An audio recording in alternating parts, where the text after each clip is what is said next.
What's up, everybody? It's Adam Richmond, and you are listening to 3 Point Conversion, because you clearly have excellent taste.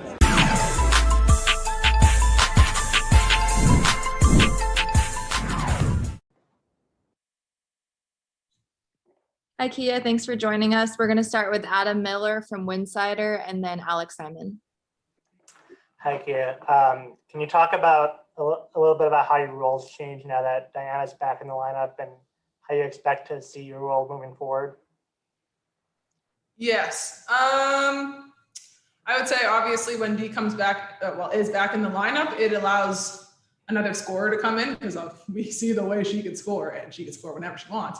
So part of my job is going to be to continue to space the floor and give all of our players as much space as possible and make defenses, guard me as a shooter, play defense, knock down open shots. I mean, that was pretty much my role.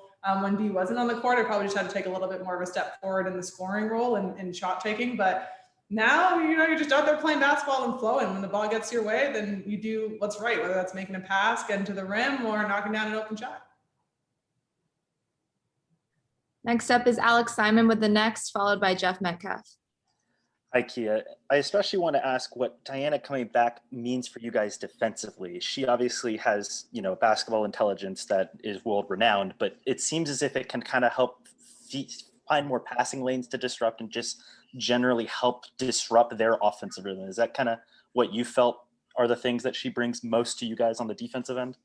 Yeah, I mean, I think we all know what Diana can bring on the offensive end, but defensively, she also does bring that presence. A lot of times, if you have a really smart defender like we do in Dee, and like you said, because she has the ability to just use her experience in basketball over the years, that helps out as well, just in terms of movement and knowing, who's going to take the next pass on a rotation if we do end up in a defensive rotation, being able to continue to switch, obviously with her size and her length. And so continuing to use that to our advantage and her ability to defend multiple positions.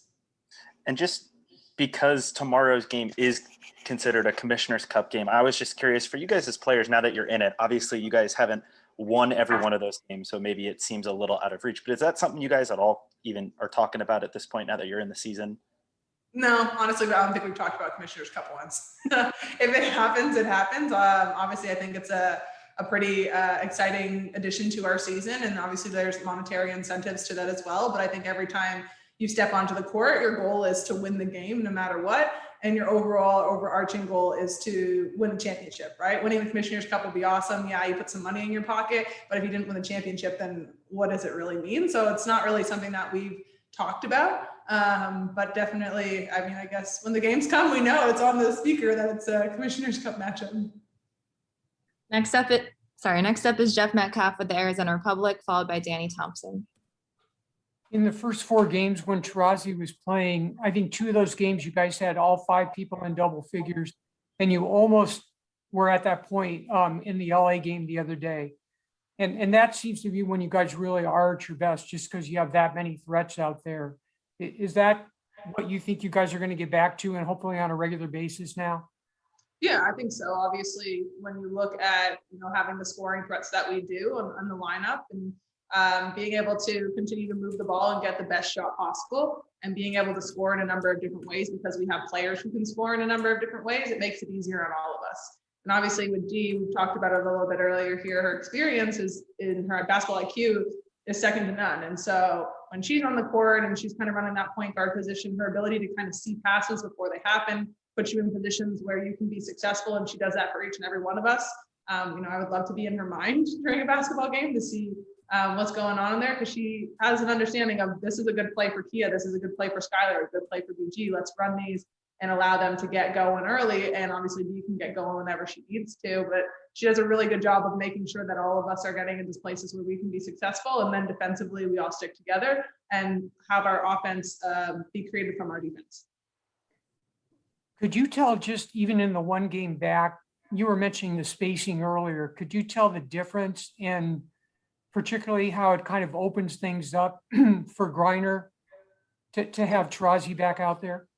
Yeah, I mean, you have to respect Dee's ability to shoot the ball because it's a quick trigger, a quick release. So for any defense, it's who's your pick your poison of the day, right? And it's, if you're going to go and try and trap BG, you're going to try and pack the paint on the inside. We have shooters on the outside, and obviously Dee has proven over the long years and long career that she's had in the WNBA that she can knock that shot down very consistently. So she definitely does open up the spacing, and then also her passing ability opens up the spacing as well, because you just know when Dee has the ball, there's an opportunity to find a really good open shot. Next up is Danny Thompson with a 3-point conversion. Kia, Danny. Did we lose him there? I think we lost him. We'll see if he comes back. We're gonna go to back to Alex Simon for a few questions. Yeah, just to kind of go off of that, Kia, we asked BG and Skylar about this after the game, but just how absurd is 9,000 points in a WNBA career as somebody in the league? Just what is that? Is that even fathomable to some extent? Well, she mentioned it. She's old, so she's had a lot of time to work on it. But no, it's absolutely insane. Just because she's a scorer, but she's so much more than that. And it's taking really good shots. It's finding her teammates and helping them be as successful as possible as well. So if you think about who she is as a scorer and who she is as a basketball player, she makes the people around her better. And that's what I've noticed pretty quickly being in a system with her. And so I think that's what's the most impressive part, is that you're making everybody around you better, and you're still at 9,000 points. And I don't think anybody is anywhere close to her. Okay, we're gonna go back to Danny Thompson. Sorry, Kia, Danny Thompson, 3-point conversion. My daughter called me, by the way, so it kind of knocked me off. 2 questions, one on the court, one off the court. On the court, the other night was your first game as a member of the Phoenix Mercury. So you're on the home side of things, playing in front of the X Factor. Was it everything you expected to have everybody in the building? Because as Skylar said, the place was rocking. Was it everything you expected when you got traded to have that type of crowd on Sunday? Yeah, well, that's what I was hoping for, because I played against it so many times that I was like, okay, so now we're on the other side of it, thankfully, because they're loud, they're passionate, they show up, and it's really fun to play in an atmosphere like that. And so definitely with, the full capacity opening up and being able to have kind of everybody back in that lower bowl and the energy, it helps. It makes a difference when you have a home crowd like that, because it really is kind of that 6th man on the floor. So it was everything and a little bit more than I expected, which I'm glad. You can only keep getting better from here, and that means it's going to be absolutely insane. So I want you to put your basketball analyst hat on, because I love doing this with you. Team Canada announced their team the other day, who is going to the Olympics.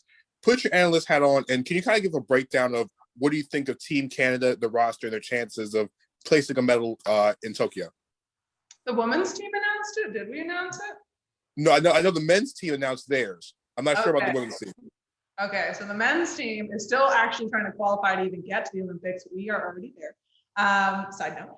But obviously, I think we have so many young, talented players on our men's side as well. It's something that we've been talking about for a number of years, and to finally have the opportunity to get some of them to have some time to play is great. I think RJ Barrett is going to be really good for our team. I love Lou Dort. I think he's so much fun to watch.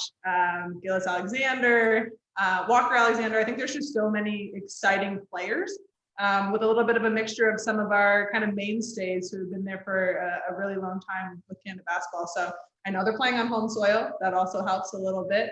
And hopefully they get these 2 wins, and then they can get themselves to Tokyo, because it's only going to be an exciting season in Canada basketball when we're talking about both our women's and our men's basketball team. Oh, don't worry, Kim. I'm going to ask you about the women's team as we get closer to the Olympics. I'm not going to forget. No worries. All good. I just make sure people know we've been there for a while. Thank you. No worries. All right, thank you for the time, Kia. No problem. Have a good one. You too.